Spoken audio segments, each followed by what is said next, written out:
Hello, स्वागत है आपका फ्री जीके के चैनल पे। मेरा नाम है किरण भावर। आज हम वीकली करंट अफेयर्स के क्वेश्चंस कवर करेंगे 19 से 26 फरवरी तक के। ये सारे क्वेश्चन सिलेक्टेड हैं। हम यहाँ पर 50 महत्वपूर्ण प्रश्न करेंगे। सारे प्रश्नों के आंसर हम यहाँ पर डिटेल में डिस्कस करेंगे, तो वीडियो को ध्यान से पूरा देखिएगा। यहाँ से क्वेश्चन आपके एग्जाम में 100% पूछे जाएंगे और लास्ट वाला क्वेश्चन आपके लिए है, जिसका आंसर आपको कमेंट करना है। क्वेश्चन नंबर फर्स्ट है, थल सेना अध्यक्ष के रूप में lieutenant general MV Suchendra Kumar के बाद किसने यह पद संभाला है? तो यह पद संभाला है लेफ्टिनेंट जनरल उपेंद्र द्विवेदी ने। थल सेना अध्यक्ष कौन बने हैं?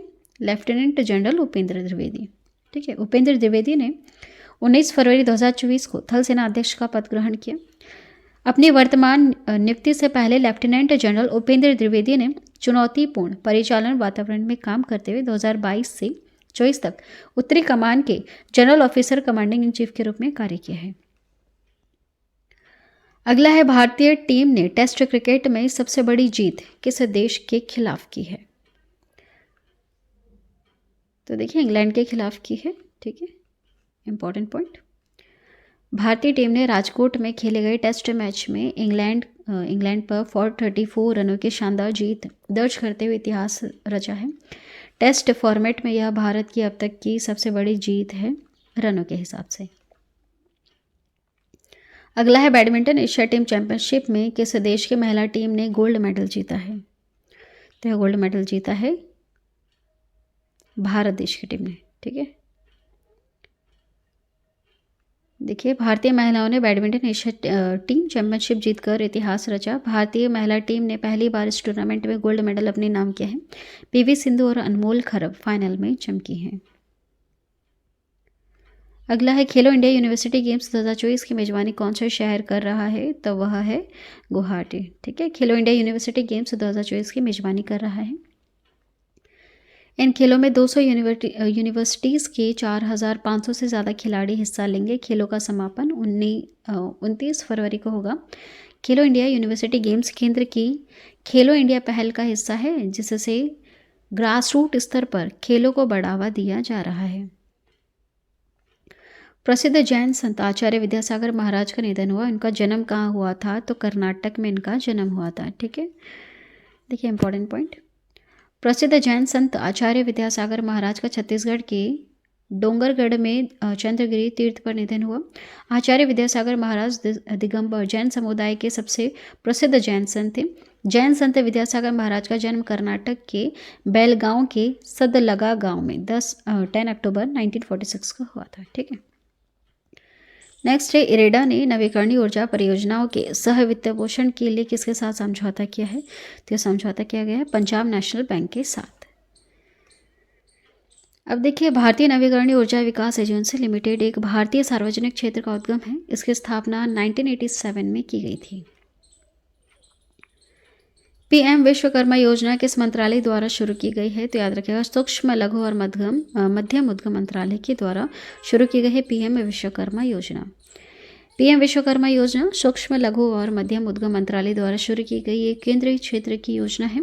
इस योजना के तहत कारीगरों, शिल्पकारों को सस्ते ऋण, कौशल प्रशिक्षण, आधुनिक उपकरण, डिजिटल लेन देन के लिए प्रोत्साहित करती है। इस योजना के लिए 13,000 करोड़ रुपए का बजट रखा गया था। अगला है, 58वें ज्ञानपीठ पुरस्कार के लिए किसे नामित किया गया? तो देखिए, A और B सही है, यहाँ पर D वाला सही है। गुलजार और जगत गुरु रामभद्राचार्य। गुलजार जो हैं प्रसिद्ध उर्दू कवि हैं और संस्कृत विद्वान हैं जगत गुरु रामभद्राचार्य। देखिए, ज्ञानपीठ चयन समिति ने प्रसिद्ध उर्दू कवि गुलजार, इनका असली नाम संपूर्ण सिंह कालरा है, जिन्हें इस युग के बेहतरीन उर्दू कवि के रूप में जाना जाता है, तो इन्हें दिया जाएगा। और संस्कृत विद्वान जगत गुरु रामभद्राचार्य चित्रकूट में तुलसी पीठ के संस्थापक हैं। इन्हें 58वें ज्ञानपीठ पुरस्कार के लिए नामित किया गया है। वर्ष 2023 के लिए भारत की माननीय राष्ट्रपति द्वारा प्रतिष्ठित जीवन रक्षा पदक से किसे सम्मानित किया गया? तो सम्मानित किया गया है शशिकांत कुमार को। किसे? शशिकांत कुमार को। देखिए, 8 जून 2023 को प्रयागराज शिवकी रेलवे स्टेशन पर श्री शशिकांत कुमार ने एक महिला यात्री को गंभीर खतरे में देखा था। यात्री चलती ट्रेन से उतरने का प्रयास कर रही थी, तभी उनका पैर फिसल जाता है और वो ट्रेन तथा प्लेटफॉर्म के बीच का जो गैप होता है ना, वहाँ गिर जाती है। शशिकांत कुमार जी ने संकटग्रस्त यात्री को बचाने के लिए अपनी सुरक्षा को जोखिम में डाला। कुमार के त्वरित हस्तक्षेप ने एक संभावित घातक दुर्घटना को रोक दिया। ठीक है, बहुत बड़ी दुर्घटना हो सकती थी यहाँ पर, इसलिए इन्हें सम्मानित किया गया। अगला है, प्रधानमंत्री नरेंद्र मोदी ने किस राज्य में श्री कल्की धाम मंदिर की आधारशिला रखी है? तो कहाँ पर? उत्तर प्रदेश में। ठीक है, जहाँ पर अभी हाल ही में अयोध्या राम मंदिर बना है, यहाँ पर श्री कल्की धाम मंदिर की आधारशिला रखी गई। प्रधानमंत्री नरेंद्र मोदी संबल उत्तर प्रदेश में हिंदू तीर्थ स्थल श्री कल्की धाम मंदिर की आधारशिला रखी। इस मंदिर का निर्माण श्री कल्की धाम मंदिर निर्माण ट्रस्ट द्वारा किया जा रहा है, जिसके अध्यक्ष आचार्य प्रमोद कृष्णम हैं। भगवान कल्की को प्रभु विष्णु का 10वां अवतार माना जाता है। श्री कल्की धाम मंदिर परिसर 5 एकड़ में बनकर तैयार होगा, जिसमें 5 वर्ष का समय लगेगा। ठीक है, नेक्स्ट क्वेश्चन बहुत ही ज़्यादा इंपॉर्टेंट। हेनले पासपोर्ट इंडेक्स 2024 में भारत की रैंक क्या है? तो हमारे भारत देश की रैंक है 85th। देखिए यहाँ पर 85th रैंक है। 2023 में 80 नंबर पर था। आप देख सकते हैं यहाँ पर थोड़ा नीचे खिसक कर आया है, 85 नंबर पर आया है।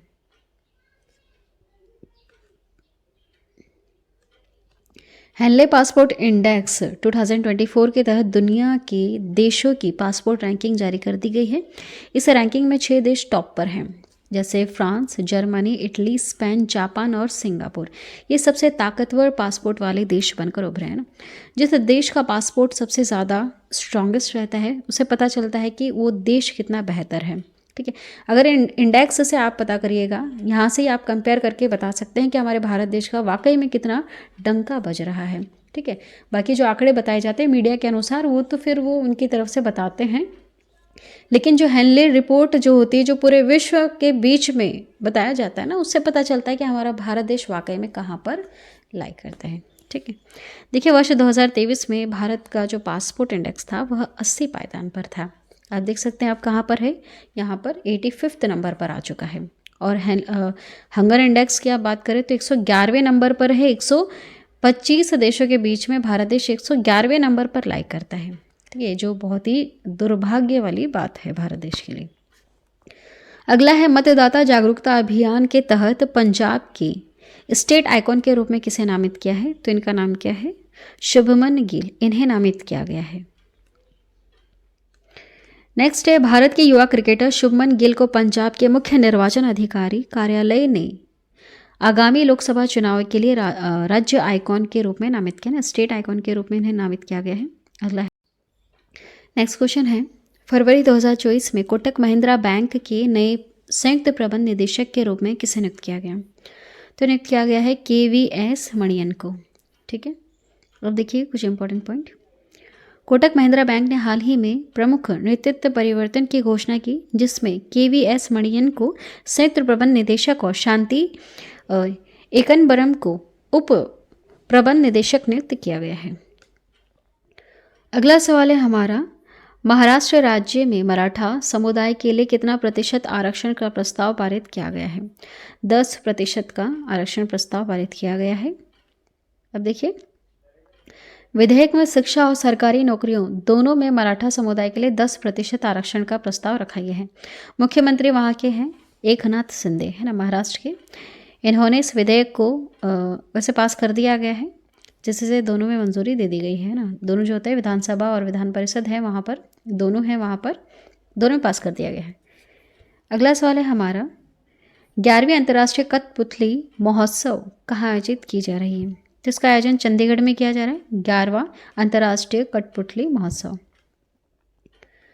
देखिए, 11वां अंतर्राष्ट्रीय कठपुतली महोत्सव का आयोजन चंडीगढ़ में किया जा रहा है। कार्यक्रम का उद्घाटन पंजाब के राज्यपाल और UT प्रशासक बनवारी लाल पुरोहित द्वारा किया गया। इसका आयोजन 17 फरवरी से 21 फरवरी तक टैगोर थिएटर में किया गया। अगला सवाल है, हाल ही में हिमालयन बास्केट की शुरुआत किस राज्य में की गई है? हिमालयन बास्केट की शुरुआत हुई है उत्तराखंड में। उत्तराखंड के मुख्यमंत्री कौन है? इनका नाम है पुष्कर सिंह धामी। देखिए इंपॉर्टेंट पॉइंट, उत्तराखंड के मुख्यमंत्री पुष्कर सिंह धामी ने अपने आवास पर हिमालयन बास्केट का शुभारंभ किया। हिमालयन बास्केट की शुरुआत 2018 में सुमित और स्नेहा थपलियान ने की थी। अब देखिए इंपॉर्टेंट पॉइंट और, हिमालयन बास्केट के तहत दूध, हल्दी और पुदीना जैसे कृषि उत्पादक खरीदे जाते हैं और उनसे अलग अलग उत्पाद बनाकर विदेशों में सप्लाई किए जाते हैं। अगला है विश्व सामाजिक न्याय दिवस 2024 का विषय क्या है? इसका विषय रखा गया है अंतराल पाटना और गठबंधन बनाना। ठीक है, अंतराल पाटना गठबंधन बनाना विश्व सामाजिक न्याय दिवस 2024 का विषय है। देखिए विश्व सामाजिक न्याय दिवस प्रतिवर्ष 20 फरवरी को मनाया जाता है। 2024 में इसका विषय अंतराल पाटना गठबंधन बनाना है। यह दिन सामाजिक अन्याय के खिलाफ आवाज उठाने और लिंग, नस्ल असमानता, धार्मिक भेदभाव आदि से संबंधित बाधाओं को दूर करने के लिए मनाया जाता है। यह दुनिया भर के लिए एक सामाजिक अन्याय पर भी प्रकाश डालता है और समाधानों और सुधारों पर ध्यान देता है। अगला है हाल ही में किसने एम्स जम्मू का उद्घाटन किया? तो इसका उद्घाटन किया है नरेंद्र मोदी, देश के पीएम इन्होंने। देखिए प्रधानमंत्री नरेंद्र मोदी ने जम्मू में अखिल भारतीय आयुर्विज्ञान संस्थान का उद्घाटन किया। इस अवसर पर उन्होंने कहा कि पिछले 10 वर्षों में जम्मू कश्मीर में मेडिकल कॉलेजों की संख्या 4 से बढ़कर 12 हुई है। अगला सवाल है निवेशक शिक्षा और संरक्षण निधि प्राधिकरण ने जागरूकता बढ़ाने के लिए किसके साथ समझौता किया? तो समझौता किया गया है डीबीएस बैंक के साथ। अगला है निवेश और धोखाधड़ी वाली योजनाओं पर जागरूकता फैलाने के लिए निवेश शिक्षा और संरक्षण निधि प्राधिकरण ने development bank of Singapore limited के साथ एक समझौता किया है। अगला है किस राज्य ने शहरी स्वच्छता निधि शुरू की है? किस राज्य ने? तो उड़ीसा राज्य ने की है, शहरी स्वच्छता निधि को शुरू किया। अब देखिए इंपॉर्टेंट पॉइंट, नीति का उद्देश्य स्वच्छता मूलन श्रृंखला को परिपत्र, अर्थव्यवस्था, सामुदायिक भागीदारी और आपदा लचीलापन जैसे आधुनिक अवधारणाओं के साथ एकीकृत करना है। इसे ओडिशा के आवास और शहरी विकास विभाग द्वारा अनुसूचित किया गया था। नेक्स्ट देखिएगा, भारत ने किस फंड में 1 मिलियन अमेरिकी डॉलर का योगदान दिया है? किस फंड में दिया है? तो यहाँ पर आंसर हो जाएगा ऑप्शन ए वाला, गरीबी और भूख उन्मूलन कोष में। ठीक है, देखिए भारत, ब्राज़ील और दक्षिण अफ्रीका द्वारा स्थापित गरीबी और भुखमरी उन्मूलन कोष में भारत ने 1 मिलियन अमेरिकी डॉलर का योगदान दिया। अगला है 21 फरवरी को अंतर्राष्ट्रीय मातृभाषा दिवस के रूप में मनाया जाता है। यह किसकी पहल थी? तो यह पहल थी बांग्लादेश की। 21 फरवरी को अंतर्राष्ट्रीय मातृभाषा दिवस के रूप में मनाया जाता है। देखिए संयुक्त राष्ट्र शैक्षिक, वैज्ञानिक और सांस्कृतिक संगठन यूनेस्को 21 फरवरी को अंतर्राष्ट्रीय मातृभाषा दिवस के रूप में मनाता है। भारतीय संविधान के अनुच्छेद 343 के 1 में उल्लेखित है कि संघ की आधिकारिक भाषा देवनागरिक लिपि में होगी, है ना, देवनागरी लिपि में हिंदी होगी। भारतीय संविधान का भाग जो 17वां भाग है, यह अनुच्छेद 342 से 351 तक भारत की आधिकारिक भाषाओं से संबंधित है। भारतीय संविधान की 8वीं अनुसूची के तहत 22 भाषाएं हैं। आपको याद रखना है, 8वीं अनुसूची के तहत 22 भाषाएं हैं। नेक्स्ट क्वेश्चन है केंद्रीय मंत्री अश्विनी वैष्णव किस राज्य से राज्यसभा सदस्य चुने गए हैं? तो किस राज्य से चुने गए हैं? तो याद रखिएगा ओडिशा राज्य से। ओडिशा राज्य से ये राज्यसभा के सदस्य चुने गए हैं निर्विरोध। देखिएगा केंद्रीय मंत्री अश्विनी वैष्णव और सत्तारूढ़ बीजेडी ने देवाशीष सामंत्री और सुभाषिष खुंटिया को ओडिशा से राज्यसभा के लिए निर्विरोध चुना है। संसद के उच्च सदन राज्यसभा की 56 सीटों के लिए 27 फरवरी को चुनाव होना है। निर्विरोध चुने गए नेताओं में कांग्रेस की पूर्व अध्यक्ष सोनिया गांधी, बीजेडी के अध्यक्ष जेपी नड्डा आदि शामिल हैं। अगला है भारत के पहले स्किल इंडिया सेंटर का उद्घाटन कहाँ किया गया? कहाँ पर किया गया? तो याद रखिएगा संबलपुर में किया गया है भारत के पहले स्किल इंडिया सेंटर का उद्घाटन। इंपॉर्टेंट पॉइंट, केंद्रीय शिक्षा एवं कौशल विकास एवं उद्यमिता मंत्री हैं धर्मेंद्र प्रधान, याद रखिएगा नाम इनका। इन्होंने देश के पहले स्किल इंडिया सेंटर का उद्घाटन ओडिशा के संबलपुर में किया। इस कार्यक्रम के बाद ओडिशा में आगामी कौशल भारत केंद्र का उद्घाटन अंगुल, भद्रक, ढेंकनाल, तालचेर और देवगढ़ में किया जाना है। अगला है, हाल ही में अंतर्राष्ट्रीय सौर गठबंधन का नया सदस्य कौन सा देश बना? कौन सा देश बना है? तो वो माल्टा बना है ना। ये बना है अंतर्राष्ट्रीय सौर गठबंधन का नया सदस्य। देखिए, मध्य भूमध्य सागरीय देश माल्टा हाल ही में अंतर्राष्ट्रीय सौर गठबंधन का नया सदस्य बना। भारत ने अंतर्राष्ट्रीय सौर गठबंधन में शामिल होने वाले 119वें देश के रूप में माल्टा का स्वागत किया है। विदेश मंत्रालय माल्टा के स्थायी सचिव क्रिस्टोफर कटजार ने नई दिल्ली में IAS फ्रेमवर्क समझौते पर हस्ताक्षर किए।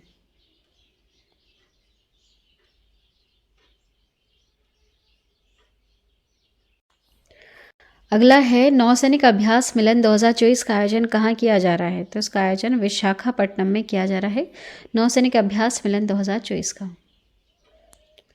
देखिए, 19 फरवरी को भारतीय नौसेना ने विशाखापट्टनम में सबसे बड़े सैन्य अभ्यास मिलन 24 की शुरुआत की। 19 से 27 फरवरी 2024 तक चलने वाले इस अभ्यास में 51 देशों की नौसेनाएं शामिल हैं। इस युद्धाभ्यास का नाम मल्टीलैटरल लेवल एक्सरसाइज मिलन 2024 रखा गया है। अगला है, एशिया इंडोर एथलेटिक्स चैंपियनशिप में भारत ने कुल कितने पदक जीते? तो भारत देश की टीम ने 7 पदक जीते हैं। ठीक है, भारत देश की तरफ से खेले गए टीम के द्वारा यहाँ पर 4 पदक जीते गए हैं। भारत ने तेहरान में आयोजित एशिया इंडोर एथलेटिक्स चैंपियनशिप में 3 स्वर्ण और 1 रजत पदक जीता। इस तरह से 4 पदक जीते। एशिया इंडोर एथलेटिक्स चैंपियनशिप 2024 के 11वें संस्करण में कुल 13 भारतीय एथलीटों ने भाग लिया था, जिसमें से 6 महिला और 7 पुरुष खिलाड़ी शामिल थे। देखिए, बहुराष्ट्रीय सैन्य अभ्यास शांति प्रयास चौथे का आयोजन किस देश में किया जा रहा है? तो नेपाल में किया जा रहा है ना। बहुराष्ट्रीय सैन्य अभ्यास शांति प्रयास चौथे का आयोजन। बहुराष्ट्रीय सैन्य अभ्यास शांति प्रयास चौथे का आयोजन नेपाल में किया जा रहा है। इस अभ्यास में भारत, बांग्लादेश और पाकिस्तान सहित 19 देश भाग ले रहे हैं। प्रधानमंत्री पुष्प कमल दहल प्रचंड ने 2 सप्ताह तक चलने वाले इस सैन्य अभ्यास का उद्घाटन किया। अगला सवाल है, Dada Saheb Phalke international film festival 2024 सर्वश्रेष्ठ अभिनेता के लिए किसे सम्मानित किया गया? तो शाहरुख खान को सम्मानित किया गया है जवान मूवी के लिए। अगला सवाल, Dada Saheb Phalke international film festival 2024 सर्वश्रेष्ठ अभिनेत्री के लिए सम्मानित किया गया है रानी मुखर्जी को। ठीक है, किसे सम्मानित किया गया? रानी मुखर्जी को सम्मानित किया गया, याद रखिएगा, श्रीमती चटर्जी बनाम नॉर्वे के लिए। नेक्स्ट है, नवीनतम रिपोर्ट के अनुसार साइबर अपराध द्वारा लक्षित होने के मामले में भारत विश्व स्तर पर कौन से स्थान पर है? भारत यहाँ पर है 80 नंबर पर। देखिए, 2023 में साइबर अपराध द्वारा लक्षित होने के मामले में भारत दुनिया भर में 80 नंबर पर आता है। यह रैंकिंग देश के उपयोगकर्ता द्वारा सामना किए जाने वाले साइबर खतरों की भयावहता और आवृत्ति की जानकारी देती है। नेक्स्ट है, जनजातीय कार्य मंत्रालय ने जनजातीय छात्रों के स्वास्थ्य पर एक संयुक्त पहल किसके साथ शुरू की है? तो आयुष मंत्रालय के साथ शुरू की है। देखिए, जनजातीय कार्य मंत्रालय ने जनजातीय छात्रों की सर्वाधिक स्वास्थ्य पर आयुष मंत्रालय के साथ मिलकर एक संयुक्त पहल की शुरुआत की। आयुर्वेदिक उपचारों के माध्यम से स्वास्थ्य जांच और प्रबंधन की संयुक्त राष्ट्रीय स्तर की परियोजना से 20,000 से अधिक आदिवासी छात्रों को लाभ मिलेगा। अगला है, भारत के सबसे बड़े ग्रीन हाइड्रोजन प्रोडक्शन प्लांट की स्थापना कहाँ की जाएगी? तो इसकी स्थापना विशाखापट्टनम में की जाएगी। विशाखापट्टनम, आंध्र प्रदेश के विशाखापट्टनम में। अगला है, NTPC ग्रीन एनर्जी ने भारत की सबसे बड़े ग्रीन हाइड्रोजन प्रोडक्शन प्लांट की स्थापना के लिए Andhra Pradesh industrial infrastructure corporation के साथ एक समझौता किया है। इस प्लांट का निर्माण आंध्र प्रदेश के विशाखापट्टनम में 1200 एकड़ भूमि पर किया जाएगा। इसके तहत हर दिन 1200 टन ग्रीन हाइड्रोजन के उत्पादन का लक्ष्य रखा गया है।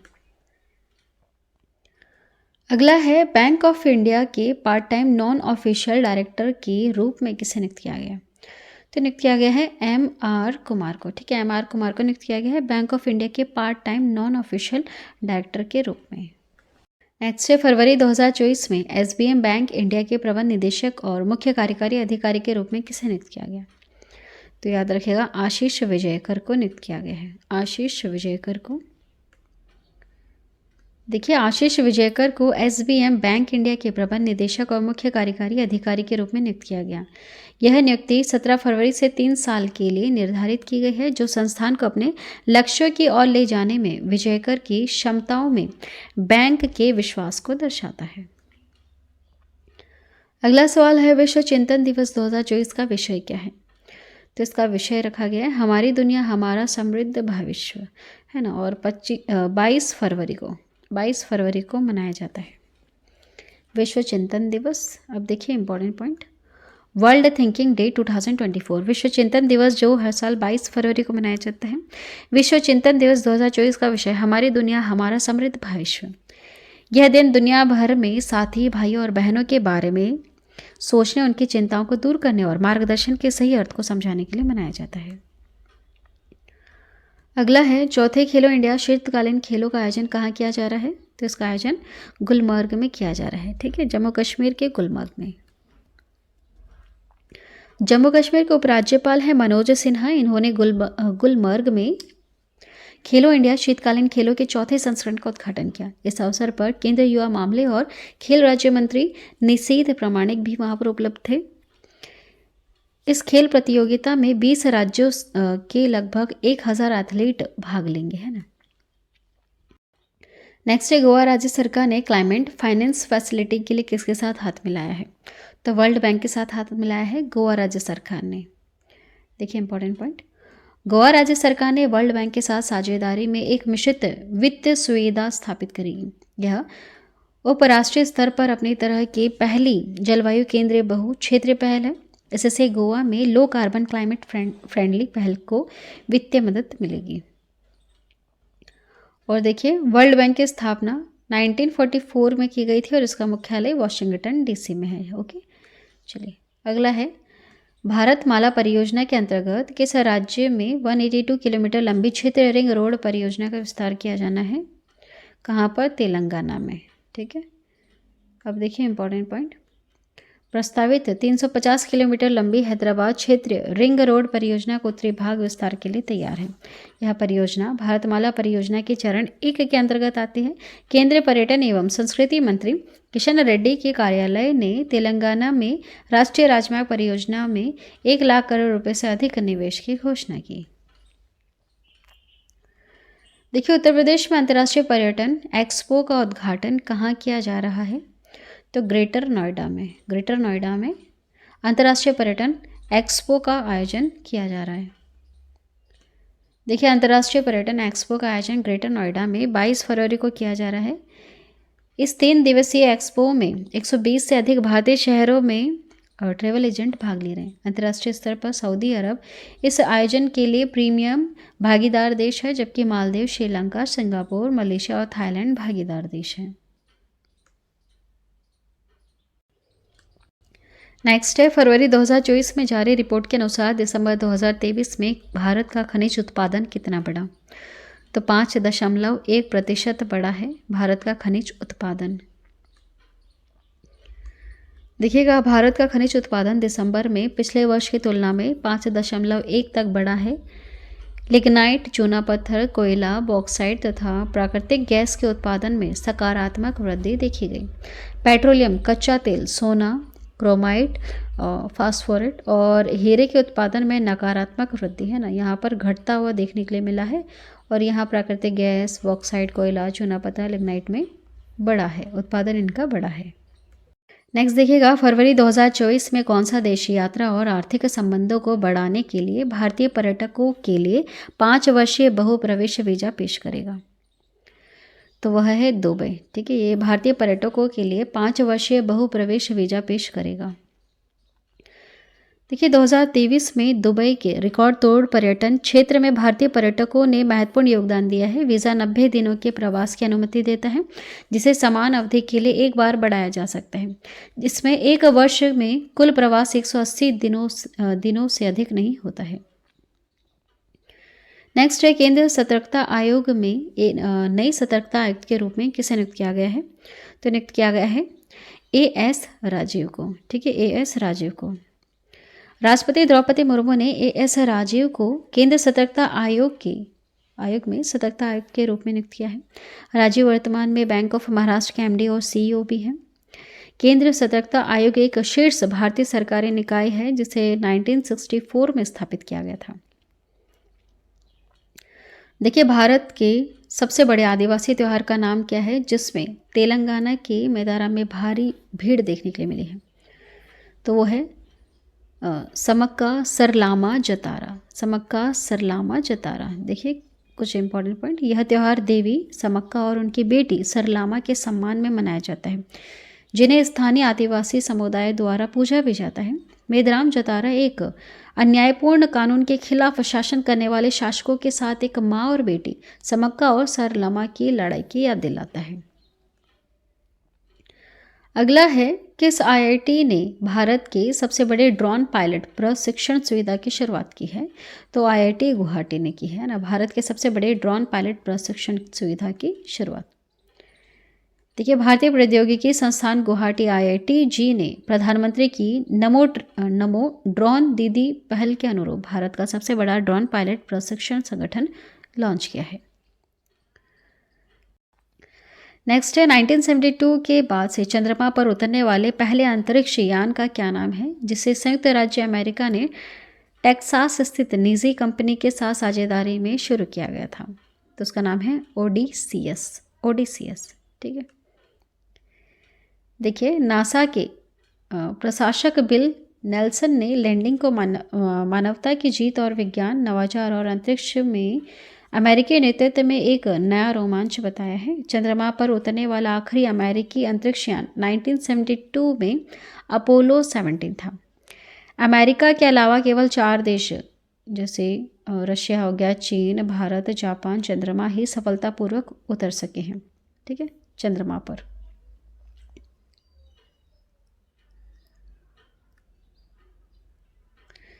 नेक्स्ट है, टेस्ट क्रिकेट में इंग्लैंड के खिलाफ 100 विकेट लेने वाले पहले भारतीय गेंदबाज कौन है? तो वो है रविचंद्रन अश्विन।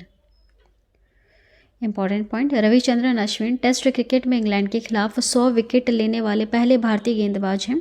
इस लिस्ट में उनसे आगे सिर्फ जेम्स एंडरसन 145 विकेट लेकर इनसे आगे हैं। ठीक है, भारतीय गेंदबाज की हम बात करें तो वो हैं रविचंद्रन अश्विन।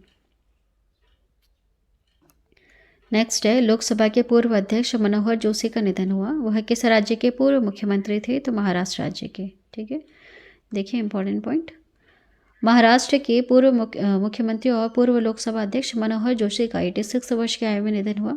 मनोहर जोशी 1995 से 1999 तक महाराष्ट्र के मुख्यमंत्री और 2002 से 2004 तक लोकसभा अध्यक्ष के रूप में कार्य किया था। जोशी महाराष्ट्र के पहले गैर कांग्रेसी मुख्यमंत्री हुआ करते थे। ठीक है, बने थे। हाल ही में किस कंपनी ने कंप्यूटर विजन के लिए दुनिया का पहला नो कोड प्लेटफॉर्म प्रथम का शुभारंभ किया है? तो एसर्ट एआई ने। ठीक है, एसर्ट एआई ने। देखिए, इस प्लेटफॉर्म की शुरुआत से एआई को अधिक उपयोगकर्ता अनुकूल बनाने और विभिन्न क्षेत्रों में व्यापक रूप से लागू करने की दिशा में एक महत्वपूर्ण कदम है। यह विकास प्रदान करने के लिए यूआरएल पर विस्तृत है। जो एआई और कंप्यूटर विजन के क्षेत्र में एक्सपर्ट एआई के अग्रणी कदम को प्रदर्शित करता है। अगला है, 3 दिवसीय अंतर्राष्ट्रीय गीता महोत्सव का आयोजन कहाँ किया जाएगा? तो इसका आयोजन कोलंबो में किया जाएगा। देखिए इंपॉर्टेंट पॉइंट, 3 दिवसीय अंतर्राष्ट्रीय गीता महोत्सव का आयोजन श्रीलंका की राजधानी कोलंबो में किया जाएगा। 3 दिवसीय यह महोत्सव 1 मार्च से शुरू होगा। यह महोत्सव हरियाणा के कुरुक्षेत्र विकास बोर्ड के वित्तीय सहयोग से आयोजित किया जाएगा, है ना। चलिए, ये थे 50 महत्वपूर्ण प्रश्न और लास्ट वाला क्वेश्चन आपके लिए जिसका आंसर आपको कमेंट करना है। थल सेना अध्यक्ष के रूप में lieutenant general MV Suchendra Kumar के बाद किसने यह पद संभाला? करेक्ट आंसर क्या है आपको कमेंट करना है। आज की वीडियो में इतना ही। वीडियो को पूरा लास्ट तक देखने के लिए थैंक यू। देखिए, 2 दिन से वीडियो नहीं आई थी डेली करंट अफेयर की, क्योंकि देखिए थोड़ा मेंटली डिस्टर्ब हो चुके हैं। सिर्फ मैं ही नहीं, भारत देश के जितने भी बच्चे हैं जो कॉम्पिटिटिव एग्जाम की तैयारी कर रहे हैं, बेचारे सारे मेंटली डिस्टर्ब हो चुके हैं। आप इतने साल से तैयारी करें, क्योंकि एग्ज़ाम जो गवर्नमेंट एग्ज़ाम है वो कई सालों से निकली नहीं है। 2019 के बाद से कोई ऐसी बम्पर नौकरी निकली नहीं है, 2019 से आप देख सकते हैं। और हर साल 12th पास करने वाले बच्चों की संख्या बढ़ रही है, ग्रेजुएशन करने वाले बच्चों की संख्या बढ़ रही है। तो 2019 से वो जो बच्चा बैठा है, तैयारी करके बैठा है, और अब जब नौकरी आती भी है, अभी यूपी का जैसे आपने देखा होगा, नौकरी आई है तो यहाँ पर क्या होता है, पेपर लीक कर दिया जाता है। अब पेपर लीक कर दिया गया है, अब 6 महीने का टाइम दिया गया है कि 6 महीने बाद आपके एग्ज़ाम वापस कंडक्ट की जाएगी। तो आप यहाँ पर देख सकते हैं, ये सब जुमला है आप लोगों को परेशान करने का, ठीक है। तो आप देखिएगा यहाँ पर 2019 से बच्चा इंतज़ार करता है, 2024 आ रहा है। आप देख सकते हैं ये समय कौन सा है, ये वो सारे समय हैं जब चुनाव आने होते हैं। आप समझ सकते हैं, चुनाव आने से पहले आपका एग्ज़ाम बता रहे कि नौकरी निकाली गई है, और उसमें भी यहाँ पर पेपर लीक कर दिया जाता है। तो ले देकर बच्चों को परेशान किया जा रहा है और कुछ भी नहीं, ठीक है। तो अब ये आपके ऊपर डिपेंड करता है कि आप कौन से सरकार चुनते हैं। वैसे मुझे नहीं लगता कि ऐसी शायद ही कोई भारत देश में ऐसी कोई सरकार आनी है जो स्टूडेंट्स की कभी सुनने वाली है, क्योंकि गांव में स्कूलों में आप स्कूल देख सकते हैं, गांव में स्कूल वगैरह है, वहाँ पर आप देखिए स्कूलों की हालत इतनी ख़राब है। मुझे नहीं लगता कि कोई गवर्नमेंट है जो आप लोगों का भविष्य अच्छा चाहती है। वो चाहते ही नहीं कि आप अच्छे पढ़ें। आप स्कूल में जाइए, फर्स्ट क्लास का बच्चा, आप अगर शहर में जाते हैं ना, तो वहाँ की फ़ीस अभी 30,000 रुपये से कम नहीं मिलेगी आपको। अगर आप अच्छे स्कूल में पढ़ाना चाहते हैं, 30,000 से कम फ़ीस नहीं है वहाँ पर बच्चों को पढ़ाना है।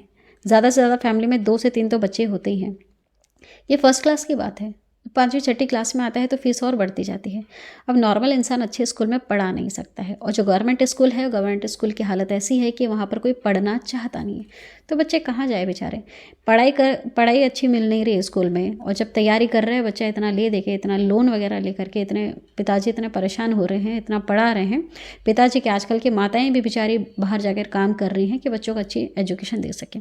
उसके बाद भी जब नौकरी आती है और उस तरह का कुछ हो जाता है, पेपर लीक हो जाता है, या फिर आप समझ सकते हैं, तो इन सारी चीज़ों ने डिस्टर्ब कर रखा है पूरी तरह से। समझ में नहीं आ रहा भारत देश का भविष्य क्या होगा। और आजकल जो नेता है वो सिर्फ धर्म के नाम पर बांटने में लगे हुए हैं, पता नहीं क्या करने वाले हैं, देश का हाल हमें नहीं पता, ठीक है। जो भी होना है, मुझे लगता है कुछ अच्छा होने वाला है भारत देश में भी आने वाले कुछ समय में।